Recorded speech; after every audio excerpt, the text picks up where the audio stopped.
Glória a Deus. Daniel capítulo 7, versículo 8, diz assim a palavra do Senhor. Estando eu a observar os chifres, eis que entre eles subiu outro pequeno, diante do qual 3 dos primeiros chifres foram arrancados. E eis que neste chifre havia olhos como os de homem, e uma boca que falava com insolência. Amém? Vai agora para o versículo 1. No primeiro ano de Belsazar, rei da Babilônia, teve Daniel um sonho e visões ante seus olhos, quando estava no seu leito. Escreveu logo o sonho e relatou a suma das coisas, de todas as coisas. Falou Daniel e disse: Eu estava olhando durante a minha visão da noite, e eis que os 4 ventos do céu agitavam o grande mar. 4 animais grandes, diferentes um dos outros, subiam do mar. O primeiro era como leão e tinha asas de águia. Enquanto eu olhava, foram-lhe arrancadas as asas. Foi levantado da terra e posto em 2 pés, como homem, e lhe foi dada mente de homem. Continuei olhando, e eis aqui o segundo animal, semelhante a um urso, o qual se levantou. Sobre um dos seus lados, na boca entre os dentes, trazia 3 costelas, e lhe diziam: Levanta-te, devora muita carne. Depois disto, continuei olhando, e eis aqui outro, semelhante a um leopardo, e tinha nas costas 4 asas de ave. Tinha também este animal 4 cabeças, e foi-lhe dado domínio.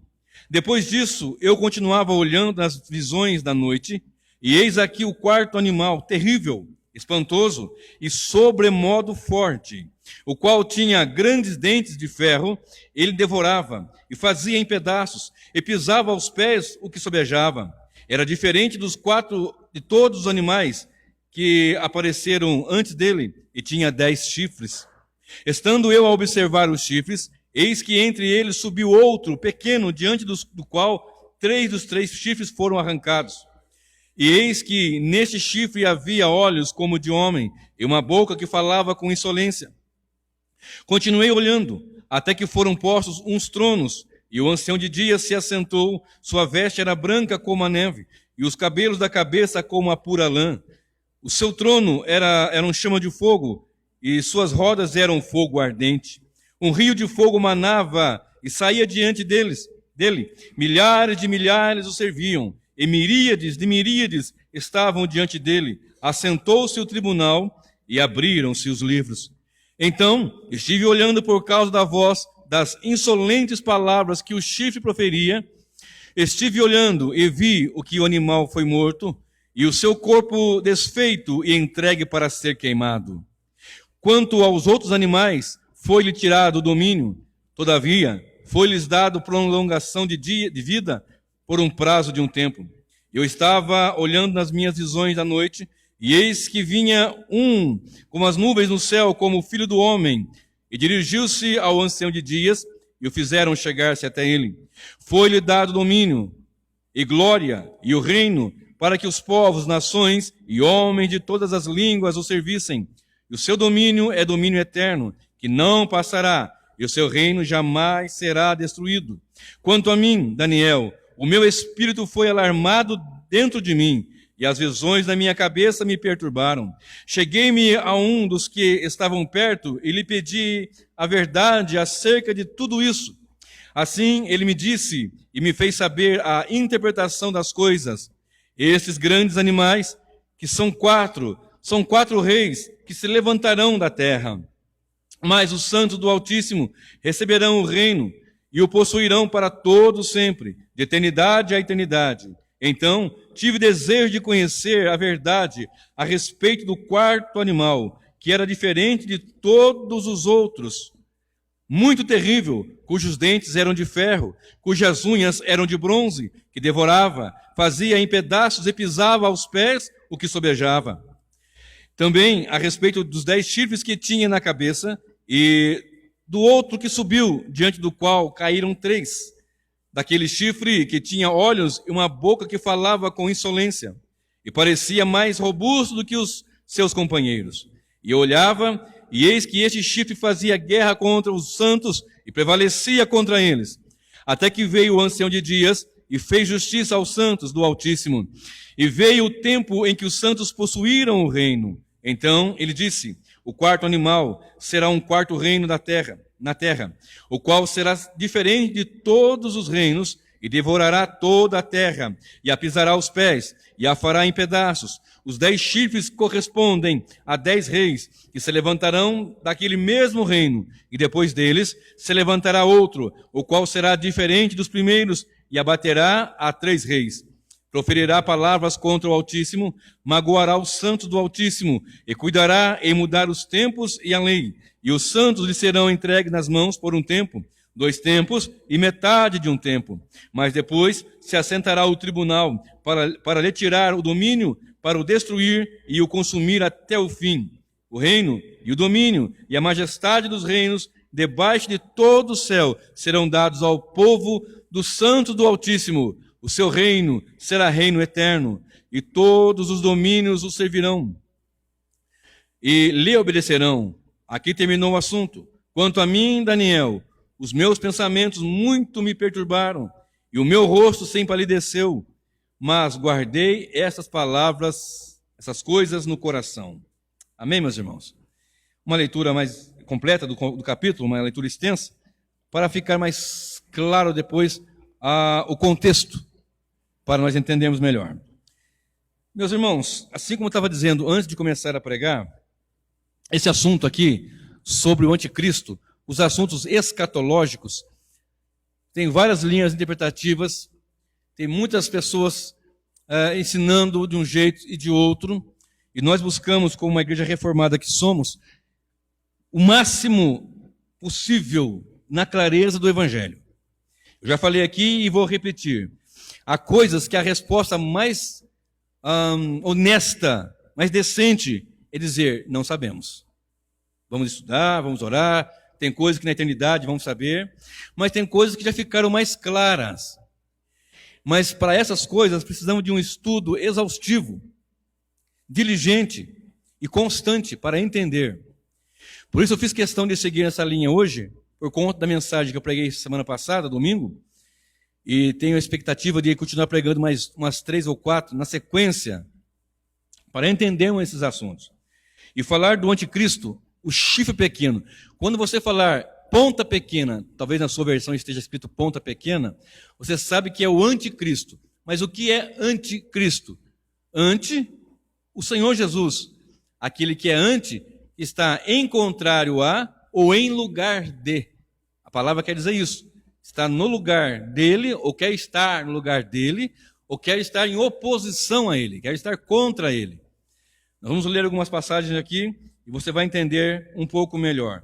Porque muita coisa se fala e há muita curiosidade acerca desse personagem. Muito medo, muita desconfiança, muitas especulações. O esboço do livro, desse capítulo, melhor dizendo, se você pegar do versículo 1 ao 6, vai tratar da parte histórica. Do versículo 7 ao 14, a parte profética, e do versículo 15 ao verso 28, a parte da interpretação do capítulo 7.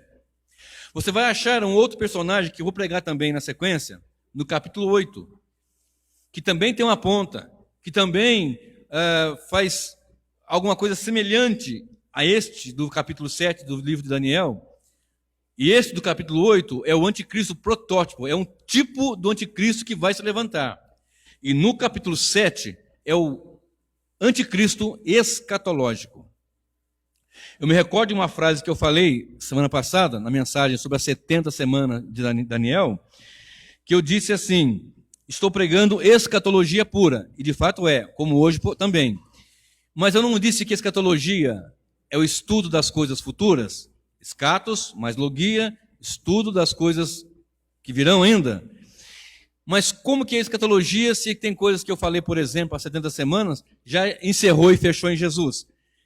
Porque eu estou dizendo escatologia do ponto de vista do observador que estava escrevendo ou recebendo a mensagem. No caso, Daniel. As 70 semanas escatológicas, fechou nele, em Cristo. Mas há assuntos que ainda vão fechar. vão estar ainda acontecendo.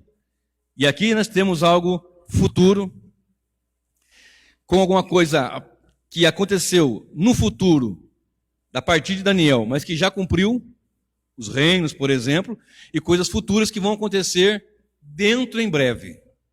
Dentro em breve.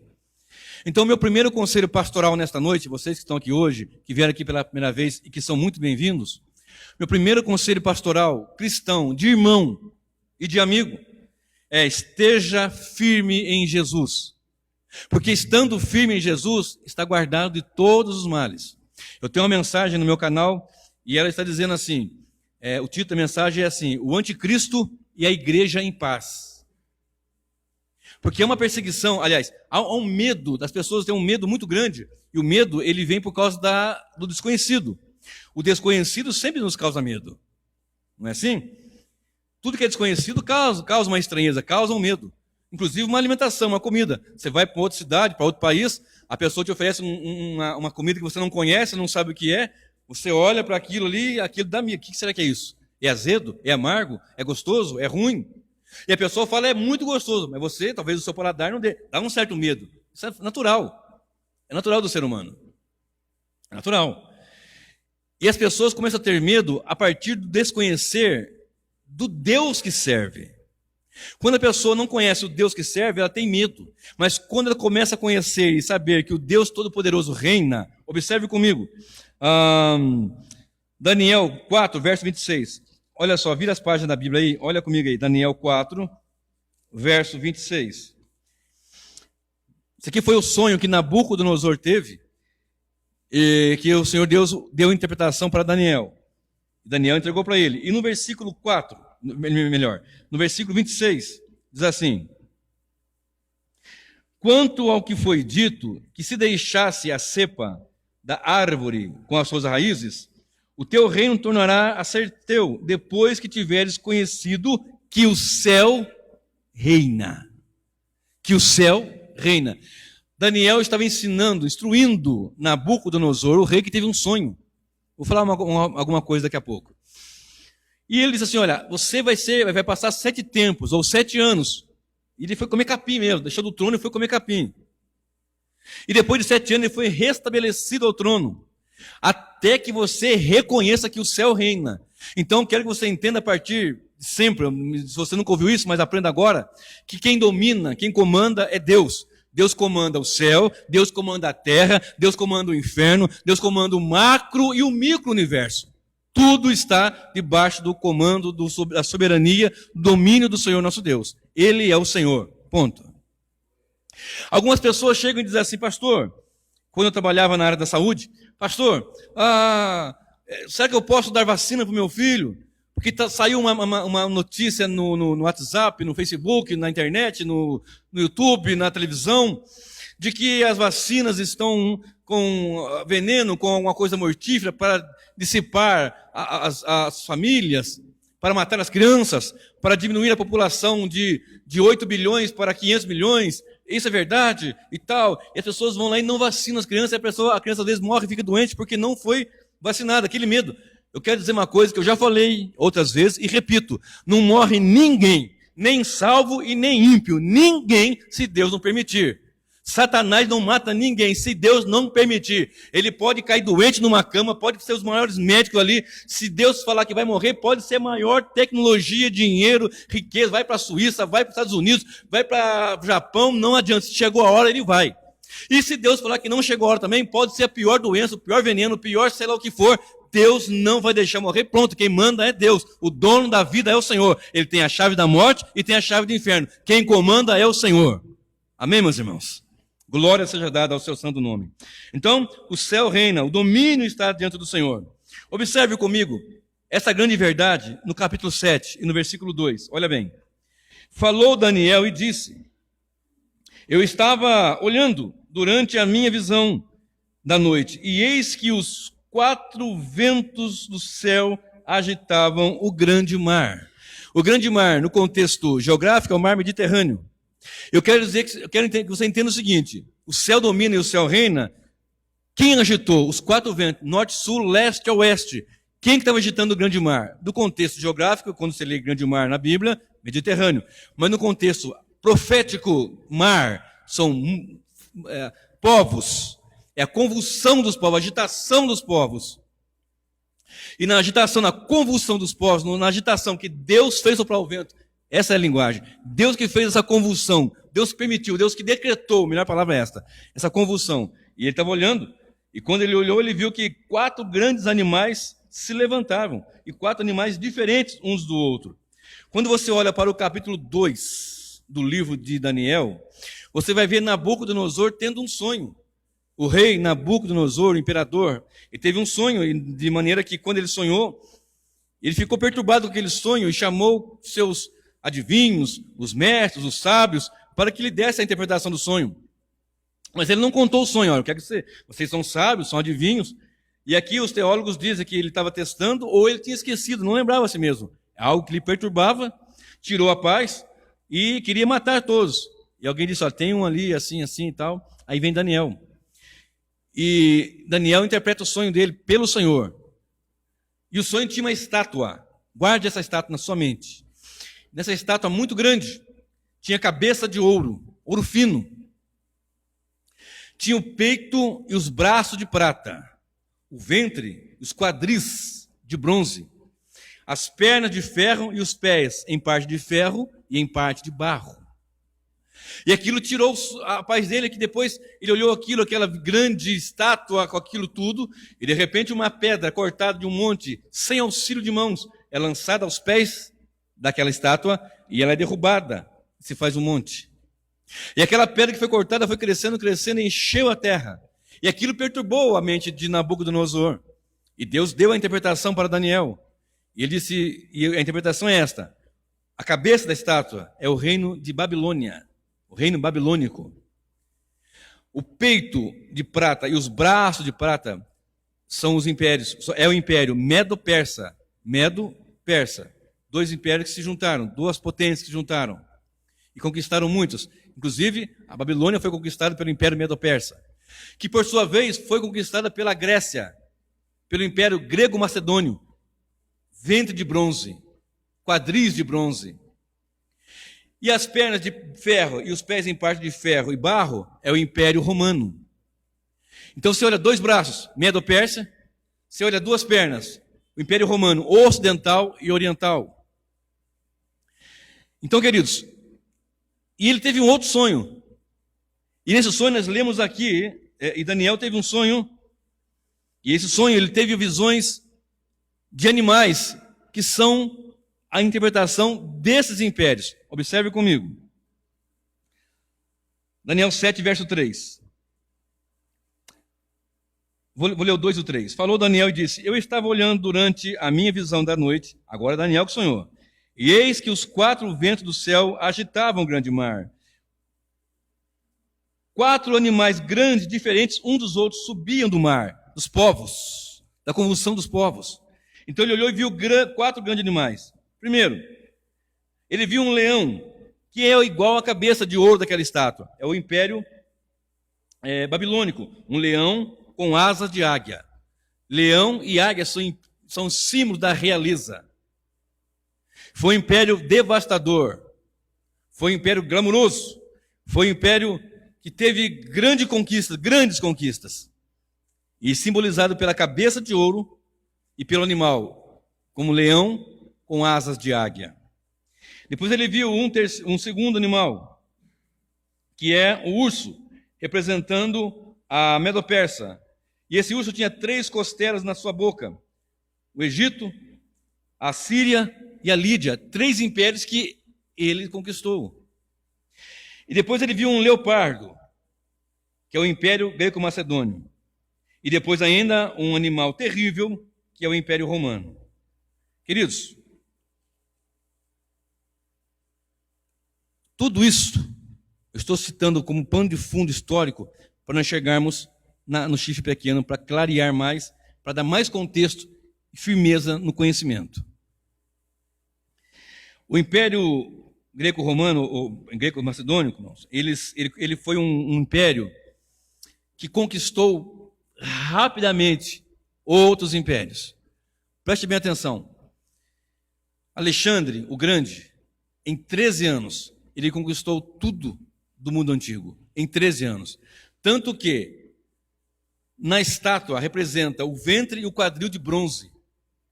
E aqui nos animais, representa o leopardo, com 4 cabeças e 4 asas. Ágil, agilidade. As 4 asas representam a agilidade. Imagina, em 13 anos, alguém tomar conta na espada, dominar tudo. Foi ele, Alexandre o Grande. Mas você vai observar o seguinte.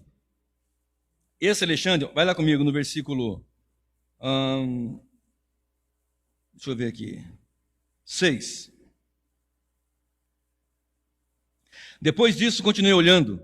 E eis aqui outro semelhante a um leopardo, que tinha nas costas 4 asas de ave. Tinha também este animal 4 cabeças e foi-lhe dado o domínio.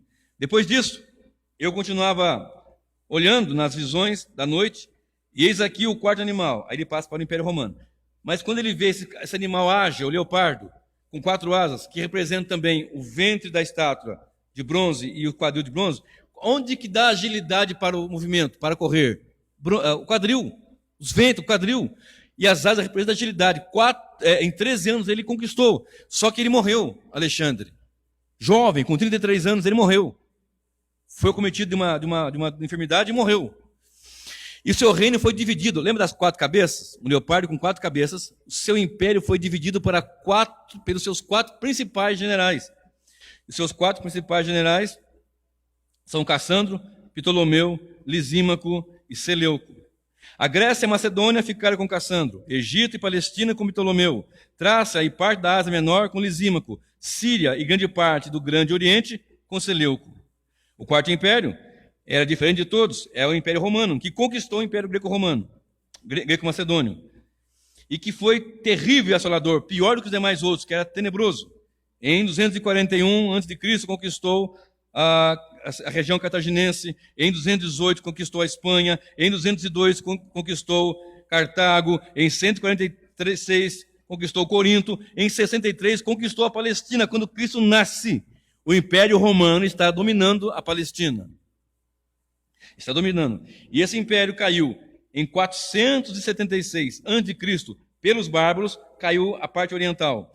E em 1453 pelos curdos, a parte oriental. Os 10 chifres desse animal são 10 reinos inteiros. Quando surgiu aquele mercado comum europeu, com 10 nações, as pessoas ficaram, é isso, essas são as 10 cabeças do... Não era.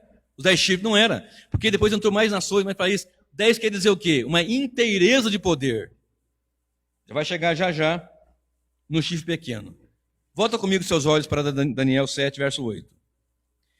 Estando eu a observar os chifres, eis que entre eles subiu outro pequeno, dentre o qual 3 dos primeiros chifres foram arrancados. E eis que neste chifre havia olhos como os de homem, e uma boca que falava com insolência. Eu citei agora impérios, e agora eu vou falar sobre o reino do anticristo. Preste atenção. Ante, em oposição, ante, em lugar de. Em oposição a ou em lugar de. Você vai observar Paulo ensinando, você vai observar Jesus falando sobre ele. Quando Daniel fala sobre esse personagem, Daniel chama de ponta pequena ou chifre pequeno. Jesus o chama de abominável da desolação. Paulo chama de filho da perdição. João, ele o chama de anticristo, de besta e de mentiroso. Se você observar, abra comigo a sua Bíblia em 2 Tessalonicenses, capítulo 2, verso 3 e verso 4. Segunda epístola do apóstolo Paulo aos Tessalonicenses, capítulo 2, verso 3 e o verso 4. E vamos ver o que diz a Sagrada Escritura. Observe. 2, 3, 4. Vou ler um em diante, vai. Irmãos, no que diz respeito à vinda de nosso Senhor Jesus Cristo e à nossa reunião com Ele, nós vos exortamos a que não vos demovais da vossa mente, com facilidade, nem vos perturbeis, quer por espírito, quer por palavra, quer por epístola, como se procedesse de nós, supondo que tenha chegado o dia do Senhor.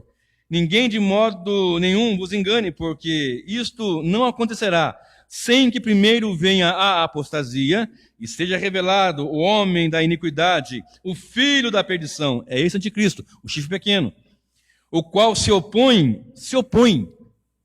a tudo, olha bem, o qual se opõe, se levanta contra tudo que se chama Deus ou é objeto de culto, a ponto de assentar-se no santuário de Deus, ostentando-se como se fosse o próprio Deus, em oposição ou em lugar. Ele está opondo e querendo ser. Volta comigo os olhos para o versículo 4.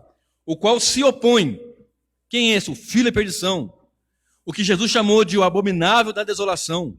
O que Daniel chama de a ponta pequena, o chifre pequeno. O que João chama de o anticristo, o mentiroso. E ele faz o quê? Ele se opõe e se levanta contra tudo que se chama Deus, ou é objeto de culto, a ponto de querer assentar no santuário de Deus, ostentando-se como se fosse o próprio Deus. Então a intenção desse indivíduo é opor e querer ser Cristo. E trabalha nessa linha, opondo-se e querendo ser. Tanto que a igreja reformada, na reforma protestante, e depois mais na frente, na confissão de fé de Westminster, os teólogos colocaram na sua confissão como sendo a igreja católica romana como o anticristo, aliás, o Papa, porque ele fica em lugar dele. Está escrito na sua mitra, está escrito assim, Vicarius Filius Dei. O que quer dizer isso? Vicário, lugar do Filho de Deus. Não que ele seja, mas apresenta-se como alguém que opõe-se. Nós vamos ver daqui a pouquinho que há muitos anticristos que se levantaram.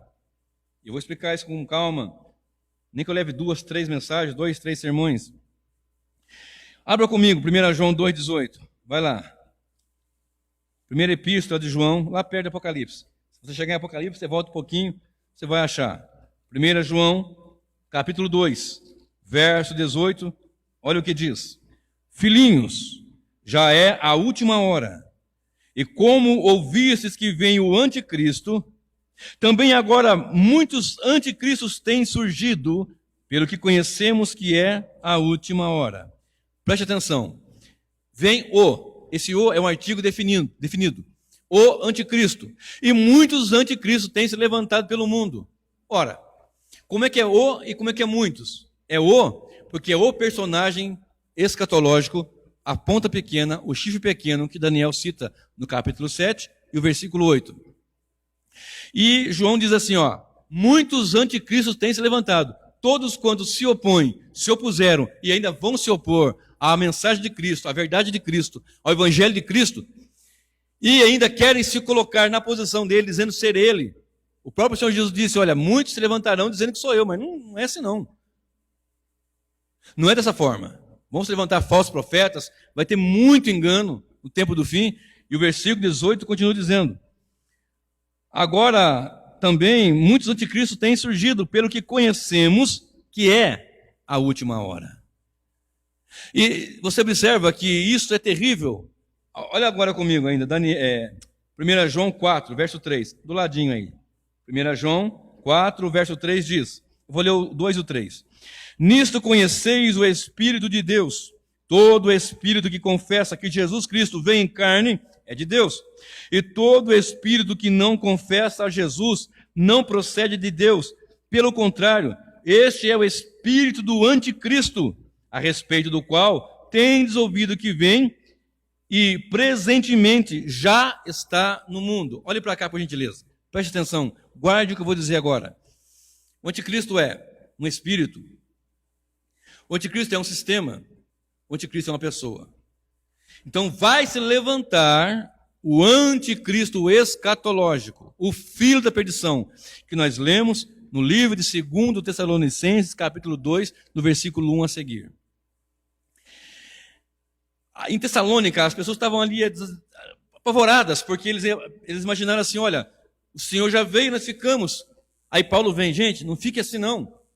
nem por carta, nem por palavra, nem por espírito, nem por epístola. Não fiquem perturbados, porque não será assim a vinda do Senhor, antes que aconteça a apostasia, a apostasia. Apostasia sempre houve, mas a apostasia é um sinal. E se manifeste o filho da perdição. Então, 2 sinais. E este filho da perdição, que é o anticristo, pessoa, é um ser humano. E esse espírito do anticristo é tudo que se opõe e que leva o sistema a se opor a Cristo, se opor a Deus, se opor à verdade de Deus. Não vem acontecendo e a cada dia cresce mais. E a cada tempo que passa não cresce mais a oposição à verdade?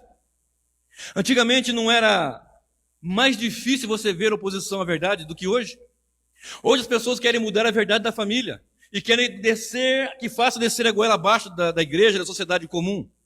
As pessoas querem pegar as coisas que elas pensam ser certas em detrimento à verdade do Evangelho, porque uma igreja que pega a palavra, ela vai pegar a palavra na sua íntegra. Não partes pinçadas para fazer dali uma colcha de retalhos e trazer a sua teologia diante de uma colcha de retalhos. É uma igreja que estuda diligentemente, exaustivamente e tem Cristo no centro e a glória de Deus. A pregação e o louvor e a adoração e a vida da igreja é para a glória de Deus. Então as pessoas, esse espírito ante isso, quer fazer um evangelho egocêntrico que tira Deus do centro e põe o homem no centro. E começa a louvar o homem, exaltar o homem, e você vê hoje pessoas pregando aí, dizendo que você é igual a Deus, ou melhor do que Deus, ou Deus precisa de você, se Deus estava sozinho antes de criar você, Deus estava triste. Eu já ouvi muito isso. Deus estava triste, Ele fez o homem porque Deus era um ser solitário. Deus é o Senhor, Ele é glorioso, Ele é autoexistente, Ele é soberano, Ele é sublime, Ele é glorioso. Ele criou para o louvor da sua glória cada um de nós, cada molécula, cada milímetro deste vasto universo. Ele o criou para a sua glória, para o louvor da sua glória. Ele não precisa, nem depende de nada. Mas a sociedade tomada por esse espírito de anticristo, esse sistema anticristão, esse sistema anti-Deus, anticristo, vem se levantando, e há tempo que nós estamos, cada dia mais se levanta. Porque vai se preparando para essa grande apostasia. A apostasia.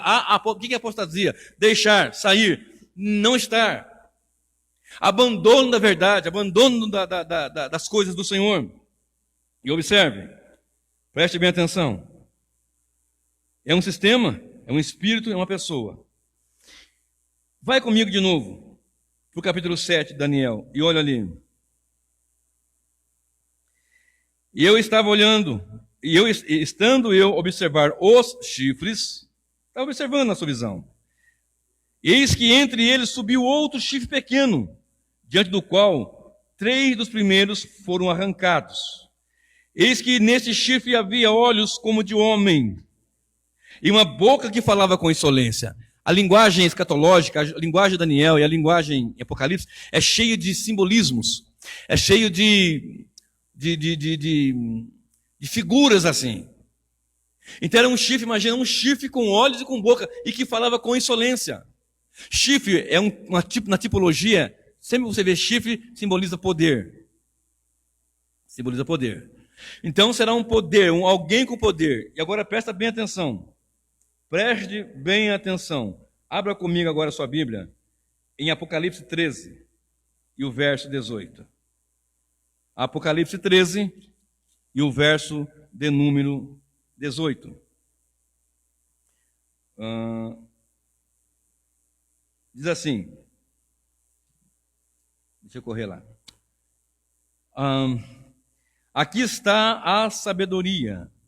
Aquele que tem entendimento, calcule o número da besta, pois é número de homem. Ora, esse número é 666. Número de homem. Eu não vou dar os detalhes hoje dessa questão aqui, porque na semana que vem eu vou pregar sobre a besta de Apocalipse. Hoje estou falando sobre o chifre pequeno, o anticristo. Semana que vem eu vou pregar a besta, o anticristo. Aí eu vou entrar nos detalhes. O que eu quero que você observe é o seguinte, é número de homem. Então, esse 666, esse 666, que no original foi escrito por extenso e não com 3 número 6, é que o 7 é o número da perfeição e o 6 é o número do homem. E esse 666 representa uma intenção de ser perfeito, mas nunca vai ser. Nunca vai ser. Absolutamente. Preste bem atenção. Ele tem uma origem satânica. Observe Apocalipse 13, verso 14. Olha comigo aí. Apocalipse 13, verso 14. Preste bem atenção. Seduz os que habitam sobre a terra por causa dos sinais que foi-lhe dado para executar diante da besta, dizendo aos que habitam sobre a terra que façam uma imagem à besta, aquela que ferida a espada sobreviveu. Na verdade não é esse versículo que eu queria não. Volta comigo aqui para o versículo 1, 13, 1. Vi emergir do mar uma besta que tinha 10 chifres. Lembra dos 10 chifres lá da outra besta? Daniel? 7 cabeças, e sobre os chifres 10 diademas, e sobre a cabeça nome de blasfêmia. A besta que vi era semelhante ao leopardo, com pés como de urso e boca como de leão, e deu-lhe o dragão o seu poder, o seu trono e grande autoridade. Então vi uma de suas cabeças como golpeada de morte, mas essa foi ferida mortal, curada, essa ferida mortal foi curada. E toda a terra se maravilhou, seguindo a besta. E adoraram o dragão, porque deu a sua autoridade à besta. E também adoraram a besta, dizendo: quem é semelhante à besta que pode pelejar contra ela? Então, note, é um ser humano, número de homem, um ser humano, que recebe poder do dragão, que é Satanás. E essa besta com poder vai perseguir os santos. E essa besta vai falar insolências. Lembra do chifre? Com olhos de homem e a boca que fala com insolência. Então esse anticristo vai ser um insolente contra o Senhor e contra os seus santos. Esse espírito desse anticristo que já age, que as pessoas hoje não têm mais temor do Senhor, que a igreja vem sofrendo no tempo de hoje por causa de falta de temor, onde as pessoas falam coisas que a Bíblia não diz, falam para tirar riqueza do povo, falam para ficar com status e crescer, galgar nas escadas da sociedade, da política, do meio social, e não tem temor de Deus em reverência ao Senhor e humildade diante dele. Então, quando esse chifre pequeno se levantar, que é o anticristo, ele vai causar danos terríveis. Preste bem atenção. Sua ação é ódio contra Deus. Observe Daniel 7:8. Corre comigo lá. Mais 15 minutinhos. Daniel 7:8. Estando eu a observar os chifres, eis que entre eles subiu outro pequeno, diante do qual 3 dos primeiros foram arrancados. E eis que neste chifre havia olhos como de homem, natureza humana, ele é homem, e vai ter uma origem satânica, poder do inimigo. E uma boca que falava insolência, uma boca insolente. Observe comigo o verso 20, Daniel 7 mesmo, agora o versículo 20. E também a respeito dos 10 chifres que tinha na cabeça, e do outro que subiu, diante do qual caíram 3 daqueles chifres, que tinha olhos e uma boca que falava com insolência, e parecia mais robusto do que os seus companheiros. A boca que falava com insolência. Olha agora o versículo 25. Proferirá palavras contra o Altíssimo, magoará o santo do Altíssimo, e cuidará em mudar os tempos e a lei, e os santos lhe serão entregues nas mãos por um tempo, e 2 tempos, e metade de um tempo. Você viu como é que ele vai ser? Insolente, falando contra o Altíssimo e contra os santos. Quem são os santos? A igreja. A igreja do Senhor. E o que é esse tempo, 2 tempos e metade de um tempo? Os dispensacionalistas dizem que 1 tempo, 2 tempos e metade de tempo são 3 anos e meio. 3 anos e meio, que é a segunda parte da grande tribulação, quando Cristo vier arrebatar a igreja secretamente. Só que a Bíblia não diz que Jesus virá arrebatar a igreja secretamente. Então eu expliquei na semana passada, por isso eu quis pregar essa mensagem de hoje, porque está ainda fresco nas vossas mentes, para pegar a mensagem da semana passada, voltar no canal e ouvir de novo e fazer essa conexão. Os 7 últimos anos e os 3 anos e meio não tem nada a ver com essa passagem. Aqui quer dizer um tempo curto. Um tempo que é curto. Lembra que eu disse que Deus governa, que o céu reina, que quem comanda tudo é Deus?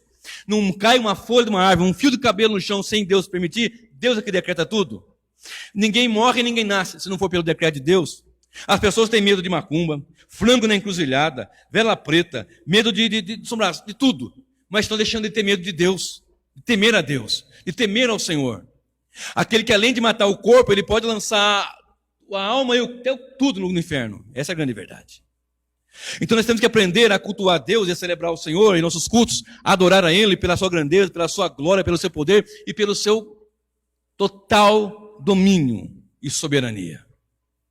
O anticristo vai perseguir os santos. Na mensagem da semana que vem eu vou falar mais sobre o versículo 13 de Apocalipse. Não perca. Semana que vem, capítulo 13, o anticristo, a besta. No outro domingo eu vou pregar sobre o falso profeta. Na frente eu vou pregar sobre o anticristo protótipo. E depois eu quero falar sobre a gloriosa vinda do Senhor Jesus. Mas eu quero que você entenda uma coisa aqui hoje. Não tenha medo do anticristo. O espírito dele está agindo aí, o sistema é corrompido. A Bíblia diz que o mundo jaz no maligno. As leis são feitas, elas são contra a sociedade. As leis são feitas contra a verdade. As pessoas estão fazendo tudo fora a vontade do Senhor, mas Deus não está fora do controle. Deus controla tudo. Então ele vai ser alguém que vai ter ódio contra Deus. Daniel 7, 8, 20 e 25 vai falar palavras insolentes. E vai perseguir os santos. Observe, Daniel 7, 21.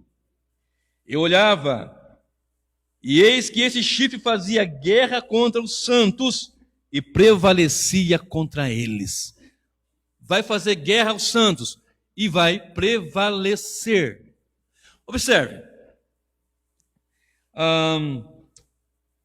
7:25. Observe aí. Proferirá palavras contra o Altíssimo, magoará os santos. Vai perseguir os santos, vai prevalecer contra os santos e vai magoar, vai ferir, vai machucar os santos. Quem santos? Igreja. Abre comigo Apocalipse 12 e o verso 11. Preste bem atenção no que eu vou dizer agora. Apocalipse 12, versículo 11. Quando Cristo voltar, presta bem atenção. Cristo volta no último dia, no derradeiro dia. Quando ele voltar, vamos estar na grande tribulação. E eu preciso falar toda a verdade, todo o conselho de Deus. Eu não quero chegar diante do grande rei naquele grande dia e ele cobrar de mim. Eu te dei sabedoria, te dei conhecimento, te dei a chamada para pregar e você ficou escondendo. E tem pessoas que não pregam, não falam isso, talvez por vários motivos. Um dos quais é o medo de perder membros, outro de chegar membros. Eu quero que todos sejam agraciados com a verdade. E a verdade é, a igreja vai passar pela grande tribulação. Tem várias mensagens minhas no canal, e eu vou afirmar aqui pela palavra do Senhor Deus. Quando Cristo voltar, diz a palavra do Senhor em Mateus 24, Lucas 21, Marcos 13, depois da aflição daqueles dias virá o Filho do Homem numa nuvem com poder e grande glória. Depois de qual aflição? Como nunca houve. Qual é? A grande tribulação.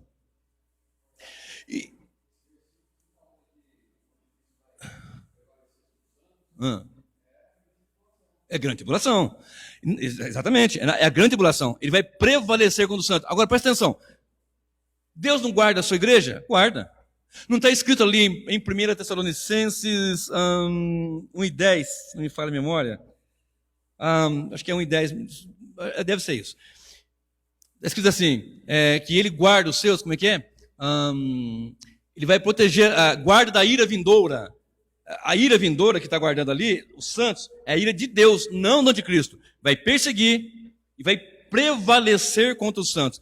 Quando o anticristo levantar, meu querido, muito crente vai morrer. Presta bem atenção, você que é salvo, lavado e remido no sangue do Cordeiro. Muitos de nós, inclusive eu, pode ser, se estiver aqui no dia que ele voltar, que ele se levantar de fato, se nós estivermos aqui, muitos vão morrer, vão perecer, vai ser algo assim terrível. Terrível. E eu preciso falar essa verdade, mas eu também preciso dizer uma grande verdade. Quando um crente morre, ele vence o anticristo. Por quê? Ele vence Satanás. Por quê? Ele vence o maligno. Por quê? Porque quando um crente morre não negando a verdade do evangelho, ele ganha, ele vence pelo poder que há no precioso sangue de Jesus. Ele prefere morrer do que negar o santo nome de Jesus. A igreja verdadeira prefere morrer. Vai ser decapitado, vai ser queimado, vai entrar em câmara de gás. Eu não sei o que vai acontecer. Prefere morrer, um verdadeiro salvo, lavado e remido no sangue do Cordeiro, ele vai preferir morrer do que negar o bendito nome de Jesus. Tem gente hoje que nega por causa de dinheiro, que nega por causa de outra mulher, que nega por causa de várias coisas, mas os lavados, remidos, eles são marcados pelo sangue de Jesus, selados pelo Espírito de Deus. Eles vão ter força de Deus, do alto, não de nós mesmos, mas o Espírito agindo e habitando e agindo poderosamente em nós, vai nos dar força para suportar toda a grande tribulação. Aleluias! Ah, você vai ser tão forte. Não, o Espírito agindo em você. Observe comigo aí, Apocalipse 12, e o verso 11. Diz assim: eles, pois, o venceram. Depois você lê todos os versículos antes e depois, para ganhar tempo eu não posso ficar lendo todos. Eles, pois, o venceram por causa do sangue do Cordeiro e por causa da palavra do testemunho que deram. E mesmo em face da morte, não amaram a sua própria vida. Aleluia! Quem foi alcançado pela salvação em Jesus Cristo, quando o anticristo levantar, ou em qualquer momento aqui, hoje, agora, amanhã, o que acontecer nas nossas vidas, nós vamos preferir a morte do que negar, porque aqui está escrito, venceram pelo sangue do Cordeiro e pelo testemunho do que deram. Por quê? Porque quando o crente é morto pela força do maligno, pela perseguição do anticristo, que vai fazer oposição aos santos, quando ele mata um crente, quando ele matar milhares de crentes, inclusive crianças, inclusive velhinhos, inclusive pastores, amigos, vocês podem descansar, porque quando um crente morre, só o seu corpo tomba ali, mas a sua alma está guardada eternamente, gloriosamente com Jesus. E Ele vai trazer essas vidas novamente, essas almas novamente, que vão nos seus corpos ressuscitar em corpos de glória. Glorificado para eternamente nunca mais ter doença, nem pressão alta, nem diabetes, nem câncer, nem chikungunya, nem coronavírus, mas o melhor de tudo não é não ficar doente, o melhor de tudo é não ter mais o acesso do pecado, o melhor de tudo é a comunhão íntima e gloriosa com Deus. Por isso eu lhe falo, queridos, encham-se hoje do Espírito Santo de Deus. O Senhor voltará, mas antes dele voltar, haverá a apostasia e vai se manifestar isso que eu falei aqui hoje, o chifre pequeno, o anticristo vai se levantar, mas a igreja, os santos não vão negar, não vão, eles preferem morrer. Qual é que é um distintivo da igreja? A igreja tem homens falhos, claro, tem homens que pecam, que erram, é evidente, continuam sendo pecadores, mas a igreja é habitada pelo Espírito Santo do Senhor Jesus Cristo. Você que já confessou Jesus, que já foi salvo. As pessoas cantam, né? Eu fui achado por Jesus. Não, eu achei Jesus, eu encontrei Jesus. Não, querido. Jesus não estava perdido. Quem estava perdido éramos nós. Nós é que estávamos perdidos. Eu encontrei Jesus, eu não estava perdido. Quem era perdido era eu. Eu estava perdido, pecador, depravado, 100% totalmente depravado, morto em ofensa e pecado. Mas ele veio ao meu encontro, ele me reviveu, porque está escrito na sua palavra, em Efésios 2, verso 1, e vos vivificou, estando vós mortos em ofensas e pecados. E o capítulo 8 de Romanos, verso 1 diz, nenhuma condenação há para aqueles que estão em Cristo Jesus, que não andam segundo a carne, mas segundo o Espírito. E é este Espírito Santo glorioso que habita na igreja. Na semana que vem e nas demais semanas eu vou falar sobre a igreja e a falsa igreja, a meretriz. A meretriz se vende pelo maior preço. A meretriz, quem pagar mais leva, mas a igreja não é comprada por outro preço, porque já foi comprada, foi paga, lavada com o precioso sangue de Jesus. Este sangue nós lemos aqui, e eles o venceram por causa do sangue e do testemunho. Aleluia, aleluia. Queridos, observe. Capítulo 13 de Apocalipse, verso 5. 13 e o verso 5. Eu vou correr aqui, meu querido, tem muita coisa, mas eu vou correr aqui. Se você ler 13, 5, vai falar sobre 42 meses. Apocalipse 11, 1 e 2, vai falar sobre 42 meses. Se você ler Apocalipse 11, 3, vai falar 1.260 dias. Se você ler Apocalipse 12, 6, vai falar 1.260 dias, que corresponde a 3 anos e meio. Mês de 30 dias. O que quer dizer isso? São os 3 anos e meio? Não, querido. É um período de tempo limitado. Lembra que eu disse? Quem comanda é Deus, quem domina é o céu. é um tempo curto e limitado. O anticristo vai se levantar com um período de tempo limitado. Abre comigo a sua Bíblia em Apocalipse, em Mateus 24 e 42. Corre comigo lá. Mateus, capítulo 24. E o versículo 22. Para você ver esta grande verdade. Glórias a Deus. 24, 22. Diz assim, Mateus 24. Acho que na minha Bíblia não tem. Tem. 24, 22. Eu vou ler o 21 e o 22. Porque nesse tempo haverá grande tribulação, como desde o princípio do mundo e até agora não houve, nem tem havido e também não haverá, jamais. Não tivessem aqueles dias sido abreviados, ninguém seria salvo. Mas por causa dos escolhidos, tais dias serão abreviados. Queridos, as pessoas pensam que o dia abreviado, é isso, você levanta de manhã, 6, 5 da manhã, daqui a pouco já é 2 da tarde, já acabou o dia. Não é isso. Não é isso. A percepção do tempo hoje, ela passa rápido, por quê? Porque o dia continua com 24 horas, como era antes. Só que você tem muitas mais atividades. Você levanta, já está conectado com a internet, já vê o mundo, já fala do Japão, fala da China, fala da guerra, aí daqui a pouco você está aqui, está ali, vai para a academia, vai para a escola, vai para a faculdade, vai não sei para onde, vai para o mercado, vai trabalhar. Acabou o dia. Mas não é isso que está dizendo o texto. O texto está dizendo, aqueles dias da grande tribulação, que o chifre pequeno, a ponta pequena, o abominável da desolação, o mentiroso, o anticristo, perseguirá e prevalecerá contra os santos, se esse tempo não fosse abreviado. 1260 dias, um tempo, 2 tempos, metade, um tempo, 42 meses. Se esse tempo limitado, curto, não fosse feito da parte do Senhor, nem os santos aguentariam, porque a perseguição será terrível. Mas Deus preparou tudo para seu louvor e para a sua glória. E para encerrar, meus queridos irmãos, eu quero falar sobre o grande reino do nosso Deus, o reino eterno. Eu falei sobre o reino da Grécia, Império Babilônico, Medo-Persa, Greco-Macedônico, Romano. Falei sobre toda essa força, a força do maligno, o império das trevas.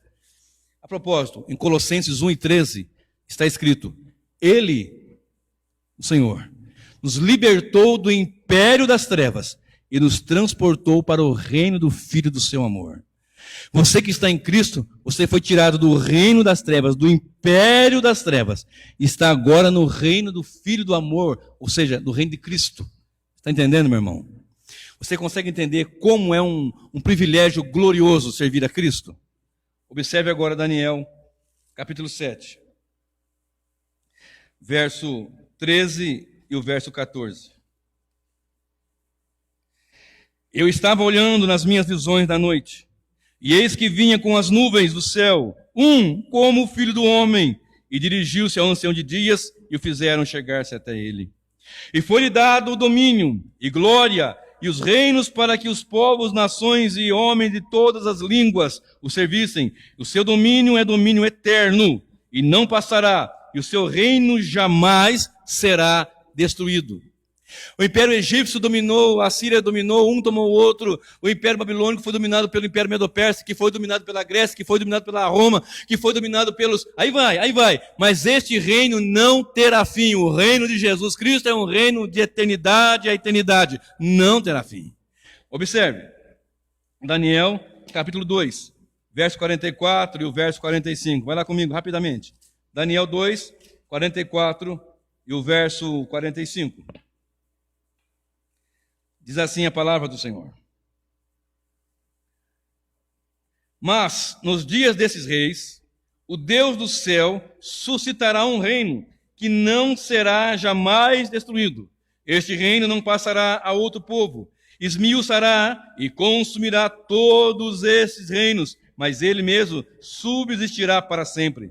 E como viste que do monte foi cortada uma pedra, sem auxílio de mãos, e ela esmiuçou o ferro, e o bronze, e o barro, e a prata, e o ouro, o grande Deus fez saber ao rei que há de ser futuramente certo é o sonho e fiel é a sua interpretação.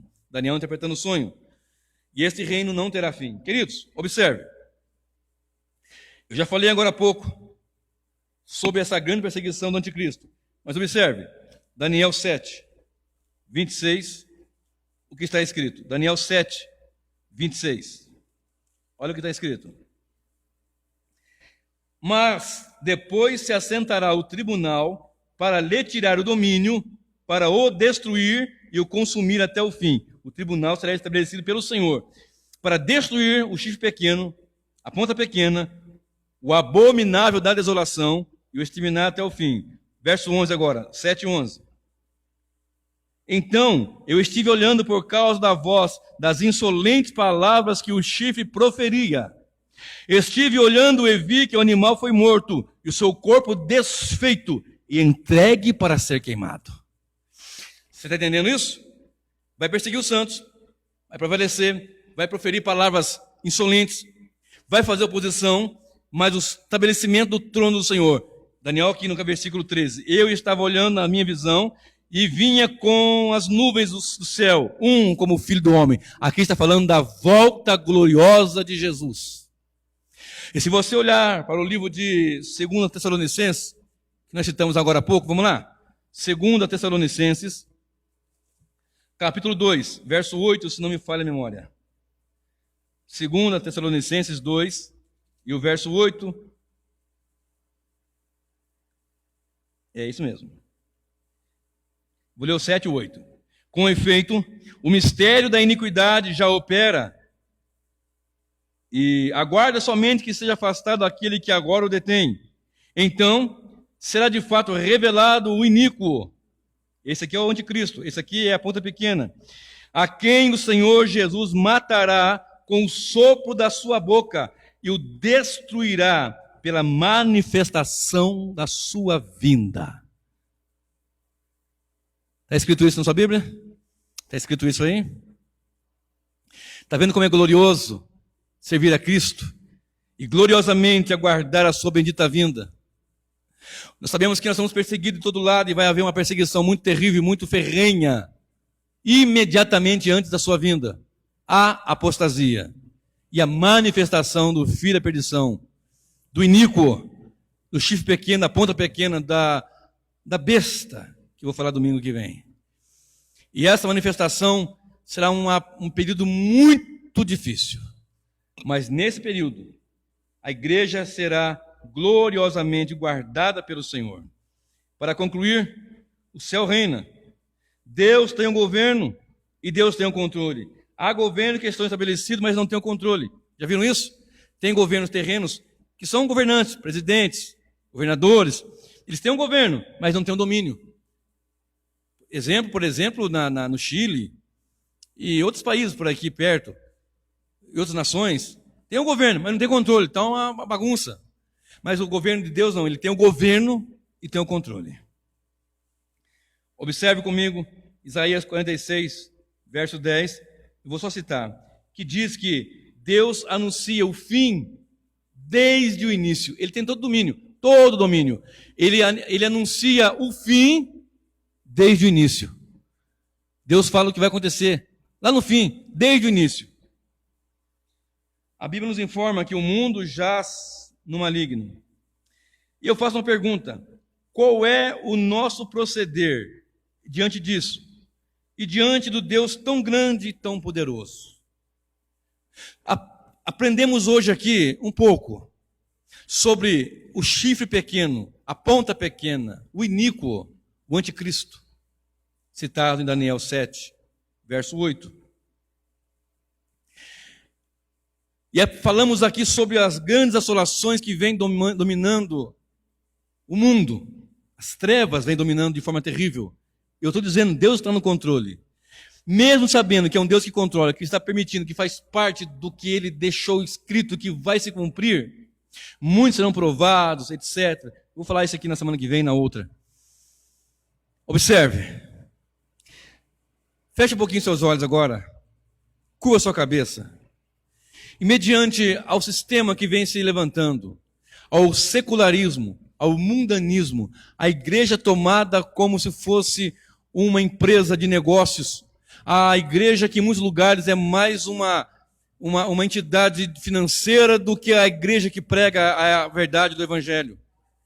Como é a sua maneira de proceder diante desse mundo cheio das trevas e de um Deus tão santo e tão justo que virá tomar vingança daqueles que não conhecem a Deus e daqueles que não obedecem ao Evangelho de Jesus.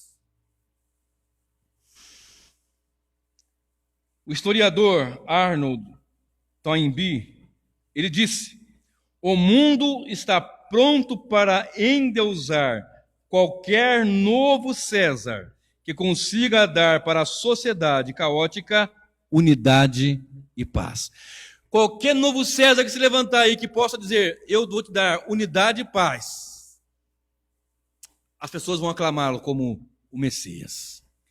Para encerrar, 1 Tessalonicenses, capítulo 5, de 1 a 3, diz assim a palavra do Senhor.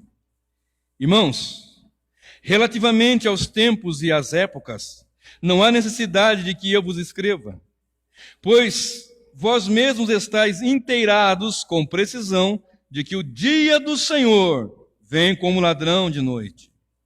Quando andarem dizendo paz e segurança, lembra que eu falei agora desse historiador? Qualquer novo César que se levante dizendo que tem paz e segurança. Quando andarem dizendo paz e segurança, eis que lhes sobrevirá repentina destruição, como vem as dores de parto a que está para dar à luz, e de nenhum modo escaparão. Agora para a igreja, mas vós, irmãos, não estáis em trevas, para que esse dia, como ladrão, vos apanhe de surpresa. Como nós estamos atentos ou desapercebidos? Como nós estamos em relação a Cristo e a sua palavra da verdade? Dispersos ou atentos? Ora vem, Senhor Jesus. Só que antes dele vir, a apostasia e a manifestação de Cristo vai ser imediatamente os sinais que faltam. E como que nós estamos vivendo? Estamos nos enchendo do Espírito Santo? Lembra daquela parábola lá das noivas prudentes, das imprudentes, Mateus 25? Em que 5 eram prudentes e outras 5 não eram, todas dormiram. A diferença é, umas delas, metade delas tinham azeite em reserva. Então eu lhe convido, vamos ficar de pé agora? E eu lhe convido a orar, e nessa oração, você clamar a Deus, e se encher do Espírito Santo, e ter azeite em reserva.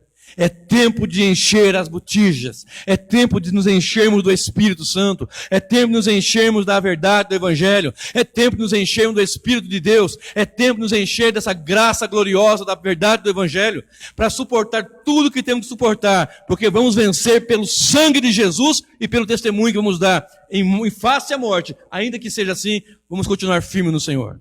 Vamos orar?